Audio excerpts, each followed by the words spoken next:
What's good, beautiful people? Welcome back to another episode of Challenge Player One, the number one show for lovers of gamers all around the world and more. My name is Archie, I'm your host, and today I've got a very special individual. This person, I think, is one of the most militant individuals when it comes to carving out her own space. Someone who's no nonsense, knows what she wants, and all within the same breath. I don't think I've seen anyone carve out a lane for themselves so effortlessly. This year we celebrate 10 years of their success, their growth, their hard work, blood, sweat and tears. And I'm very glad to have them here in the Challenge Player One studio. I am joined by none other, by Stephanie, aka NNESAGA. How are you? I'm good, thank you. Well, firstly, NNESAGA is its own separate entity. It's its own separate entity, I remember. Yeah. How's things? I'm good. I'm blessed. God is good. All the time. Tired, but life of an anemic girl. Low iron babe. Yeah. Shout out to all my low iron babes. But I'm good. I'm decent. Yeah. Very busy start to the year. But like I said to you, the 2025 for me starts next month. Right. But yeah, I'm good. How are you? I'm good. I'm not too bad. I'm very glad to have you here. The funny thing is when myself and Yuri were first workshopping this show, and we were like, who would be a good guest to get on? You were one of the first, if not the first person we thought of. And I remember at the time we reached out because we were still thinking about what we wanted to do. Yeah. But this was around the time you were doing your Fortnite tournament at the Microsoft store. Ages ago. Wow. Yeah. Yo, that was like almost 5 years ago, I would like to say. Yeah. So, and then obviously we were like, maybe we should think about it differently. And now the true essence of what we want the show to be has kind of come back. Congratulations as well, because it's not easy to bring something to life. Yes. And to just do it. I think a lot of people overcomplicate just doing what they want to do. Mm-hmm. You can, think about perfecting it later. And when people always ask me, how do you just do it? Just do it. Yeah. I didn't have a plan, so, yeah. I think that's total facts. Like, even for example, it's only like you're our fifth guest now, I'd like to say.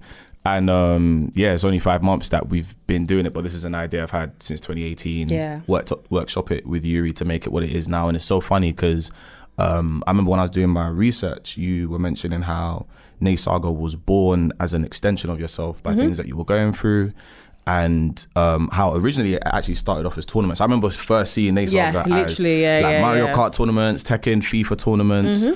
At what point did you think, we can branch? Well, I want to now move into diversity and inclusion and consulting and actually partnering more with bigger brands and building that? I think before I started NNESAGA, I wanted to get into the games industry. So I've always had a background in health, and I was working at the time, uni, all that type of stuff. And I wanted to follow my passions, which was gaming, and I wanted to work in the industry. But it is a white boys club, and, there's not enough diversity. There's not enough people that look like me. Even in 2025, yes, there's been an increase, but it's still not enough. And you try and apply for a role, they'll say you need 10 years of experience, you need you just have to look like them and you'll get in, more time. And I wanted to make a change, and I wanted to create a safe space for people that look like us. And I was just tired of seeing the same narrative.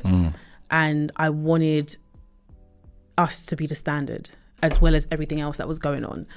What was marketed, what was happening internally, what was happening like in the launches and the campaigns and stuff. I was just tired of seeing the same things. And again, I didn't see people that looked like me. So I didn't have a plan, but I said I wanted to just create something. Yeah. And here we are. I think that's it's such an amazing thing when you just see how much growth it's made as well. And also it's like, if I'm not seeing myself in any of these spaces, then what's stopping me from creating that in the first place? And I think even from when you started, fast forward 9 years, you partnered with Sky and Guild, Sky Broadband and Guild Sports to do the women's esports No Room for Abuse. And one thing I loved when I was reading this is they done an experiment where obviously they subjected men who were playing it to some of the abuse that women face. And I find it hilarious because it seems like such a standard practice in terms of the abuse that happens online or in gaming, but we kind of pass it off as normal. But obviously for women in gaming, but also people who don't go to gaming for that, you know, is something completely different. So how have you how did that come about with Sky Broadband and Guild Sports, and how did you find that? So how it came about wasn't in the best way, I'll be honest. It was one of those projects that was bleeding, and they tried to bring me on very last minute, and the purpose of me being brought on wasn't in the way that I wanted it to be. And for me, you'd be surprised, I'd say no to a lot of things because it needs to make sense first and foremost. Right.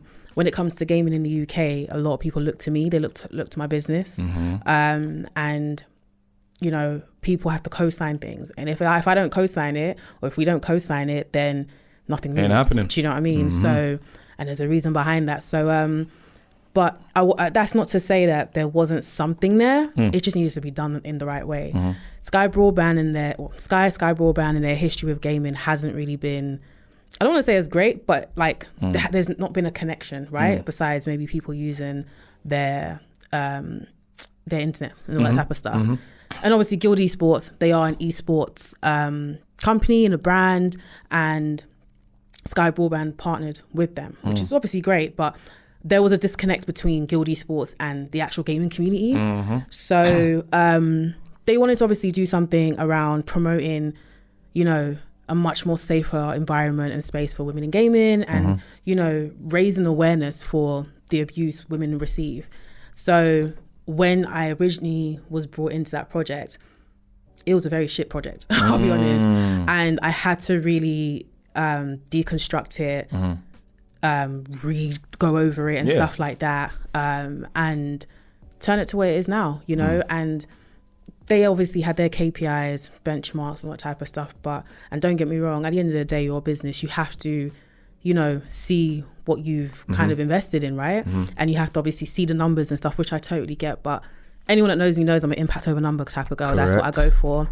And that's what we've lived by and stuff. And I said to them, yeah, you're going to get the numbers, but where's the impact? Like, what are you doing? You know? And this is what happens with not just Sky, but a lot of companies who don't know or understand the gaming climate, the gaming world. You know, they're not listening, or they're not, you know, actually allowing the experts to come in and, you know, do what they need to do. So in doing so, we managed to work together, and, you know, credit to Sky Broadband and the Sky team. They were so receptive. And I think it was the first time not the first time actually, but Sky were one of those brands where, yeah, you had to knock on their head a couple of times, but they listened. They were willing to listen. They were willing to listen, you know, and the KPIs, the results exceeded beyond what they thought they were going to even get. It even won 2 awards. Nice. So I already know what I'm doing. You know what I mean? Sometimes you just have to let me cook. This is kind of the hardships. I think a lot of people see what we do and what I do, and they see like, oh, you've worked at this brand, you've worked at this brand. You don't know you don't know what happened to get there. You don't know I'm fighting in those rooms every single day for it to see what you see now, you know? And yeah, I think it's just a testimony to the voice that I have and the, you know, I guess the skills and the experience that I've built, you know, in this space over the last 9 to 10 years, because I didn't have a mentor. I didn't have people, you know, to give me that support. I wasn't, you know, or to put you in those rooms, exactly. Or to give I wasn't, you know, I mean, I wasn't handed stuff on a silver platter. Like I had to, you know, really work in this space. So